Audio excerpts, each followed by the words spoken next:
Olá, bom dia amigos e amigas do canal Dica de hoje. Nesse vídeo de hoje eu vou responder uma dúvida que é uma das mais frequentes que está chegando no meu e-mail, que são quais aquelas empresas que têm maior possibilidade de ir à falência. Então a gente vai explicar isso logo depois da nossa vinheta. Curtam já o vídeo, se inscrevam no canal e a gente já começa.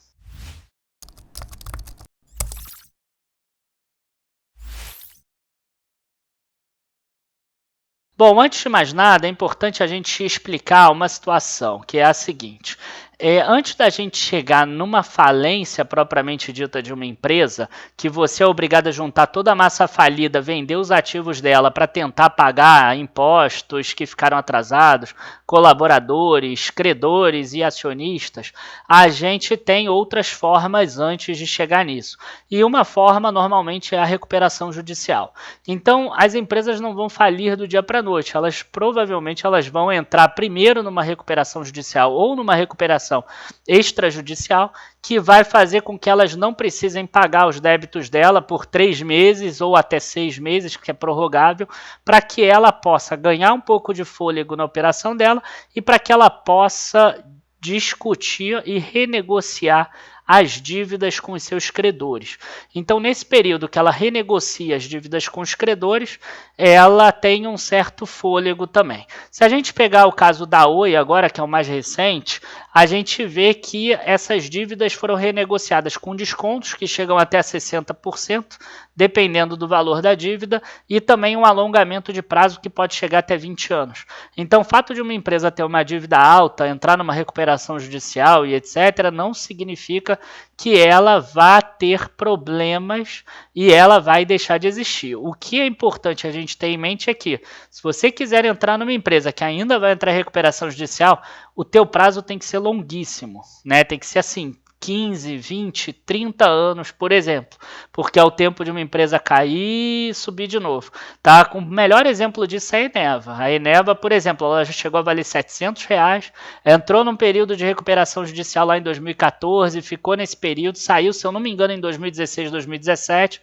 Aí ela começou a gerar algum resultado agora em 2019, é uma empresa que começou a ficar aí no olho do mercado, né, que a gente até recomendou ela no TCP lá na primeira edição em maio do ano passado, e aí a gente vê que só esse período demorou 5 anos. Para ela recuperar aqueles R$700 lá que ela já teve, isso aí provavelmente é coisa de 15, 20 anos. Tá? Então, é importante você ter isso em mente. Tá? Você pode até pegar uma ação dessas, mas é longuíssimo prazo de verdade, tem que ter muito estômago e saber que você tem boa chance de perder. Bom, vamos agora mostrar aqui na planilha o seguinte. Eu peguei alguns critérios aqui, são 7 critérios no total.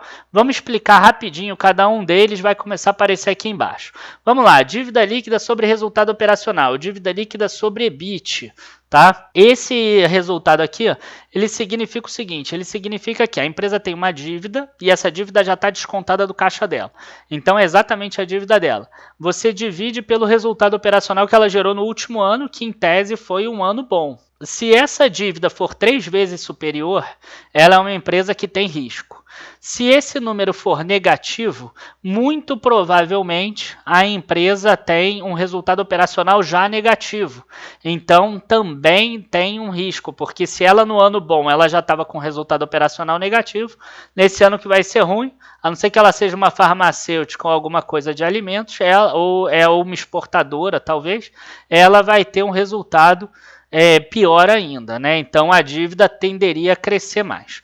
Essa fórmula aqui ela tem um problema único. A empresa que tem mais caixa do que dívida, ela vai ter essa dívida líquida negativa. E aí, se ela tiver o resultado operacional positivo, ela vai dar um número 1 aqui, como se ela fosse com problema. E aí, a gente vai ter esse erro em algumas delas. Por isso que não vale a pena você pensar assim, se der 0, são as melhores. Tá? Algumas que estão no número 1 podem estar, inclusive, melhores do que 0 aqui no total de critérios. Mas é o único que tem essa questão, é esse. Aí a gente vê aqui, dívida bruta sobre patrimônio líquido. líquido, está aparecendo aqui embaixo. Dívida bruta sobre patrimônio líquido. Aqui você pega a dívida total, não importa a quantidade de caixa que a empresa tem, e divide pelo patrimônio líquido da empresa. Se esse número aqui, eu sendo generoso, acima de 5 vezes, a empresa tem problema, tá? Então, quer dizer, uma Suzano aqui, ela está com o número 0 nessa, porque ela tem dívida bruta sobre patrimônio líquido, que até algumas pessoas consideram alto, 352%, mas não está acima de 5%, está aceitável, vamos dizer assim. Dívida líquida sobre patrimônio líquido, aqui tem que ser acima de 3%, porque aqui a gente já está descontando caixa, né? Então, se a gente pegar aqui a própria Suzano, a gente vê número 1 já aqui, porque está acima de 3. Então, seria um risco, por exemplo, para essa empresa nesse momento. Esse indicador muito alto nesse tipo de empresa agora. Aí a gente vem aqui, índice de cobertura de juros. O que significa índice de cobertura de juros? Significa quanto a empresa paga de juros sobre os empréstimos dela, dividido pelo EBIT dela, né, pelo resultado operacional. Então, quer dizer, se esse número aqui for 0,9, como está aqui o da Hércules, por exemplo, significa que a empresa tem um resultado operacional, às vezes, de 90 milhões e você tem juros de 100 milhões. Então, os juros são maiores do que o resultado operacional. É o tipo de empresa que eu digo que é boa para o debenturista e não para o acionista, né, lá nos nossos cursos. Aí a gente vem aqui, caixa líquido operacional. A empresa tem que estar gerando caixa. Né? Se a empresa na operação dela já não está gerando caixa, se ela está com esse número negativo no último ano, que foi bom, agora ela vai ficar pior ainda, muito provavelmente. Né? Lucro líquido positivo, principalmente se no último ano ela teve lucro líquido positivo, é bom, ela tem o que perder nesse ano. Se ela nem isso tem, ela deve aumentar o prejuízo dela. E finalmente, se ela tem algum crescimento de lucro nos últimos 3 anos, quer dizer, era uma operação que estava vindo em crescimento. Tipo, a operação aqui do IRB, do IRB, ela vinha em crescimento nos últimos anos. Claro que a gente sabe que deve ter um problema aí agora, mas, enfim, se a gente pegar apenas indicadores, a gente tem essa questão. Antes da gente continuar, é importante eu citar o seguinte, como a gente falou do IRB agora, eu posso falar de bancos, posso falar do turismo, das aéreas, é importante a gente dizer que esses indicadores falam o que os números representam para a gente em dezembro de 2019. E a gente pode ter mudanças nesses cenários muito rápidas, algumas delas inclusive dentro do próprio período, do trimestre. Então, por exemplo, tá, o Lehman Brothers, quando quebrou na crise de 2008, ele era um banco AAA. Porque isso foi em setembro de 2008, em junho de 2008 o balanço dele estava ótimo. Então imagina, por exemplo, tá, eu não acho que isso vai acontecer, mas imagina que a inadimplência do Itaú, por exemplo, saia de 3% e vá para 30%. A carteira de crédito do Itaú, ela supera 600 bilhões de reais. Se ele tiver uma inadimplência que ele tem que provisionar 30%, dá 180 bilhões. Isso é mais do que o patrimônio líquido dele. Então ele entraria numa zona turbulenta ali, né, uma zona ruim ali no índice de Basileia dele. E aí ele poderia ter um problema, tá? Mas precisa ser uma inadimplência muito grande. Só que isso pode acontecer dentro do trimestre. Então, assim, é importante você saber qual é o setor que você está investindo, se ele tem mais risco ou não. E por isso que eu falei, aéreas, turismo, ou se não um caso específico como esse do IRB, por exemplo, que está muito na mídia, você tem que tomar um cuidado adicional. Tá? Pode, dentro do trimestre, por exemplo, a CVC ter que provisionar um valor maior do que o patrimônio líquido dela, por causa de inúmeras ações judiciais, por exemplo, que entrem na justiça contra ela e que ela considere de perda provável. Ela já tinha feito muitas provisões no ano passado por causa da Avianca e agora ela pode ter que fazer talvez muito mais provisões. Então, são coisas que a gente tem que olhar. A Gol, a Azul, todas essas aí, tá? Então, não olhe 100% apenas indicadores. Esses indicadores estão mudando muito rápido. E aí a gente vem aqui para os números, né? Então, vamos botar aqui quais são as empresas que têm maior risco de problema. Tá? E aí, as maiores riscos de problema aqui, vamos botar nota 7 e nota 6 aqui, ó. A gente tem General Shopping, Bardella, Via Varejo, que é uma ação que o pessoal gosta muito, que eu sempre alerto, Tecnosolo, Biosev, algumas delas já estão até em recuperação judicial. Acho que essas duas aqui estão, inclusive. Ecorodovias e Braskem. Tá? Essas aqui são ações que vocês têm que tomar muito cuidado, que elas podem chegar num processo desse de recuperação judicial ou já estão até nesse processo.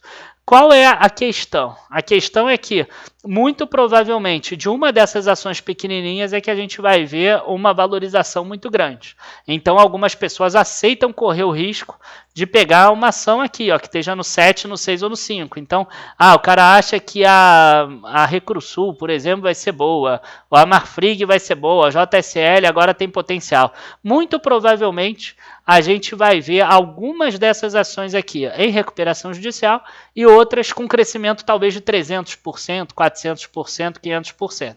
Tá? Aí vai do perfil de cada um, se quiser arriscar ou se não quer arriscar. E quais são as opostas? Quais são aquelas que hoje representam menor risco? Lembrando que a planilha não tem bancos, porque banco não tem dívida aqui, então acabou que ela não tem bancos. Tá? A gente vê aqui quais são as que tem zero.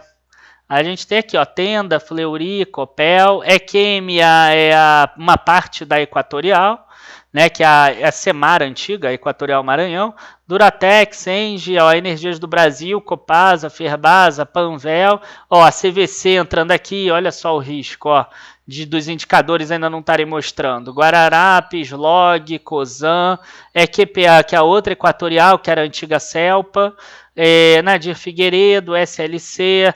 Então, quer dizer, essas aqui são empresas que dificilmente você vai ter algum problema de curto prazo, tá? Então, esse é o grande racional. A gente vê aqui VEG, ó, vê Lojas Renner, vê Raia Drogasil, vê Arezzo, ó, que são as empresas mais consideradas aí na bolsa. Tá? E às vezes até no número 1 aqui você vai encontrar uma ou outra ação boa também, que às vezes está com problema daquele dívida líquida sobre resultado operacional. Ó, vamos ver aqui algumas que estejam negativas. Ó, aqui a gente tinha, ó, dívida líquida sobre resultado operacional da Trisul, por exemplo, ou da Exetec. Eles acabaram de fazer uma emissão recentemente, então eles estavam com mais dinheiro em caixa do que dívida.